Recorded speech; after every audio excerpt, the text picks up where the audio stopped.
여러분 안녕하십니까. 머니볼의 문화일보 야구기자 정세영입니다. 이번 영상에서는 SSG와 NC의 1대2 트레이드가 있었는데 이 트레이드에 대한 뒷이야기 그리고 향후 트레이드 시장을 전망해봤습니다. 앞서 4월 트레이드 썰 총정리 영상에서 제가 그랬죠. 4월엔 트레이드가 힘들고 5월 중순에나 나올 것이다. 그리고 규모가 큰 트레이드 대신 1.5군급 선수를 바꾸는 트레이드가 분명히 나올 것이라고요. 그리고 5월 21일 오늘 트레이드 소식이 전해집니다. 옆에 보시는 게 바로 5월 21일 오늘 오후 4시 20분 SSG 구단이 담당 기자들에게 배포한 보도자료인데요. 사실 보도자료는 NC가 조금 더 빨리 배달됐습니다. SSG보다 3분 빠른 4시 18분에 제 메일에 도착을 했더라고요. 자, 트레이드 내용. 정진기, 정현 선수가 NC로 가고 김찬영 선수가 SSG 유니폼을 입는다는 내용입니다. 일단 양구단의 트레이드 평가를 한번 들어봐야 되겠죠. SSG 구단은 SSG 랜더스는 선수단 내야 뎁스 보강 및 경쟁력 강화를 위해 내야 전 포지션 소화가 가능한 내야수 김찬영을 영입했다. 이렇게 설명을 했고요. NC는 내 외야 자원을 각각 확보해서 로스터 운영의 폭을 넓힐 수 있게 됐다고 평가를 했습니다. 자, 이번 트레이드는 공교롭게도 제가 가장 자신 있어 하는 전공 과목이죠. SSG와 NC 구단에 대한 이야기인데요. 야구 기자를 하면서 가장 오래 담당한 그 두 구단의 트레이드 이야기입니다. 그래서 할 이야기가 좀 많습니다. 자, 그럼 본격적으로 트레이드 뒷이야기를 한번 풀어보겠습니다. 이번 트레이드는 SSG 구단의 제안으로 이루어졌습니다. 이건 뭐 여러분들이 모두 기사에서 본 내용들이죠. 한 가지 알려드릴 것은 이번 트레이드뿐만 아니라 시즌 전에도 NC와 SSG, SSG와 NC가 몇 차례나 트레이드 카드를 한번 맞춰봅니다. 그런데 이름이 특정돼서 협상이 이루어진 것, 이게 바로 이번 트레이드입니다. SSG가 경기가 있던 월요일인 지난 17일 트레이드 타진을 위해 NC와 접촉을 시도합니다. 하지만 월요일은 전화통화가 안 됐습니다.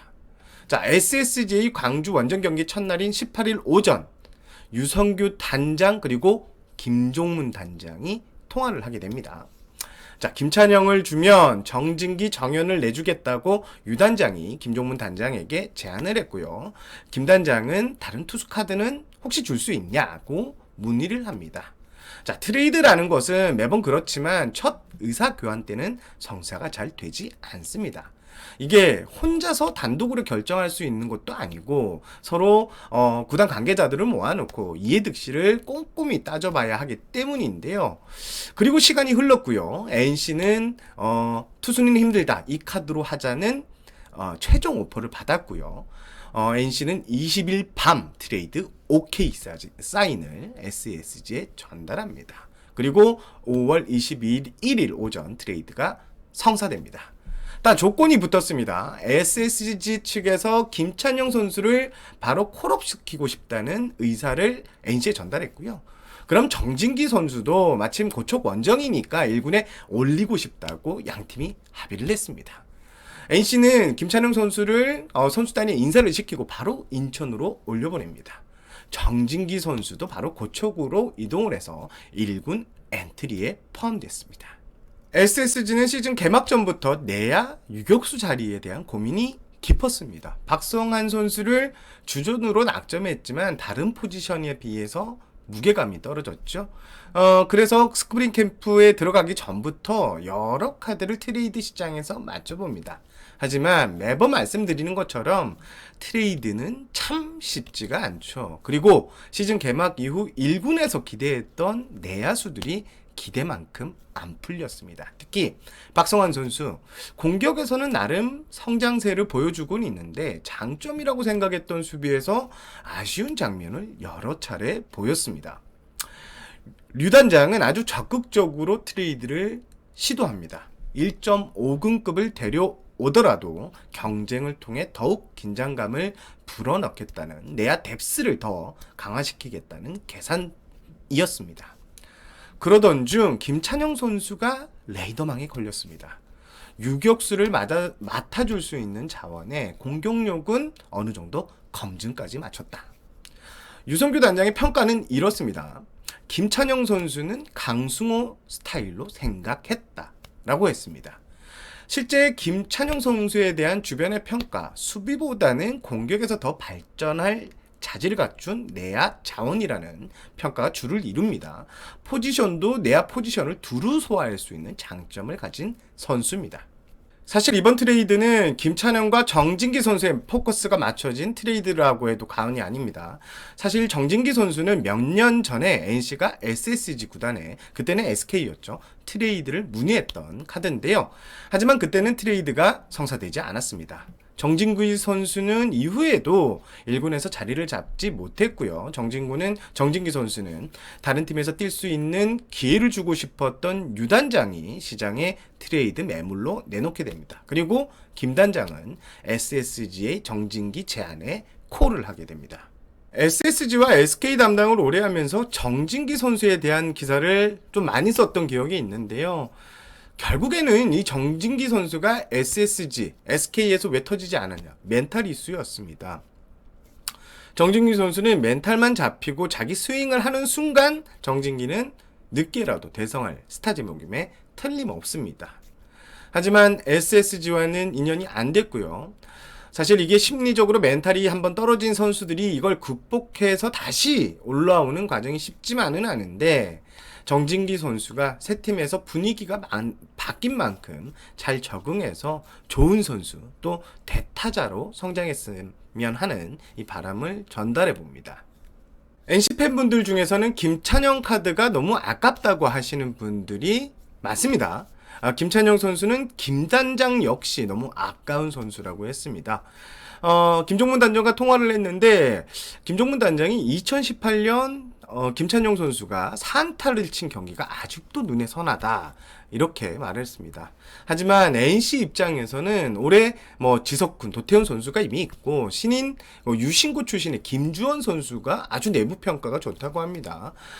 그리고 여기에 수비가 좋은 김한별 선수, 상무에 있는 서호철, 그리고 김초로 선수 등 내야 자원에 이제 커버가 가능한 자원이 많기에 김찬영 선수가 아쉬움은 있지만 트레이드 카드로 사용하게 됐다고 이렇게 말했습니다.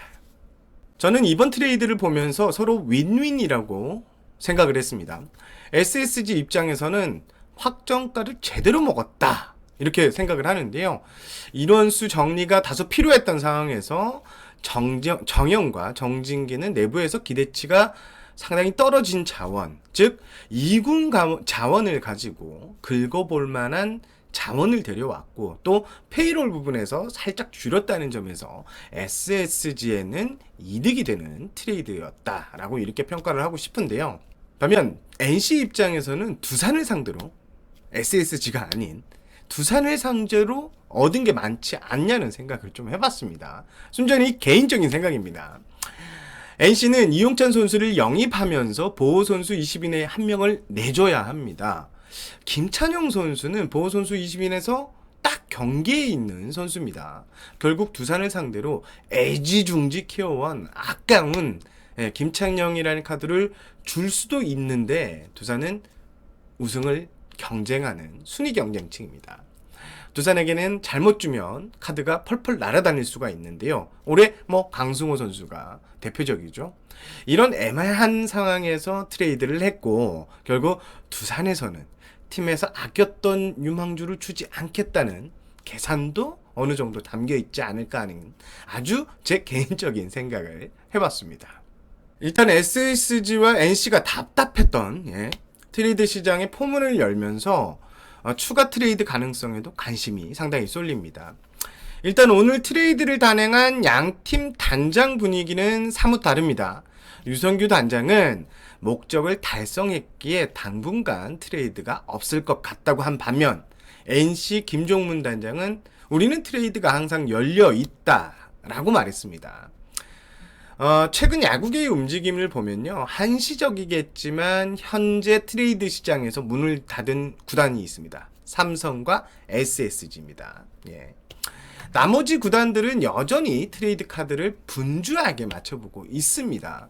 저번 방송에서도 말씀드린 것처럼 현재 순위표 자체가 너무 촘촘하게 몰려 있어서 트레이드 협상이 성사까지 진행되는 단계로 가기에는 많이 힘든 상황이 맞는데요. 트레이드 시장을 주시 중인 구단들이 1군 정예 선수는 힘들더라도 1.5군급 선수의 트레이드 협상은 모두 열려 있다. 이렇게 생각을 하고 있습니다. 현재 분위기를 보면요. 조만간 트레이드가 또 성사될 것 같다고 이렇게 예상을 해봅니다. 성사 가능한 트레이드 카드가 몇 가지 있기 때문인데요. 자, 포수 카드로 거포형 타자를 찾고 있는 구단도 있고요. 유망주 카드로 타선의 무게감을 더해줄 외야 카드를 찾고 있는 구단도 있습니다. 또 다른 구단들도 여러 가지 카드를 이래저래 맞춰보고 있다는 사실을 제가 파악을 했습니다. 적어도 제 생각에는 6월 초 안에는 어떻게든 트레이드가 최소 한 건에서 2건 이상 나올 것 같다는 예상을 해보겠습니다. 제가 준비한 소식은 여기까지입니다. 저는 문화일보 야구기자 정세영이었고요. 이번 영상이 유익했다면 여러분 좋아요 버튼, 그리고 처음 오신 분들은 구독과 알림 설정 해주시면 정세영 기자가 다양한 야구 소식을 들고 오겠습니다. 이만 물러가겠습니다. 여러분 시청해주셔서 감사합니다.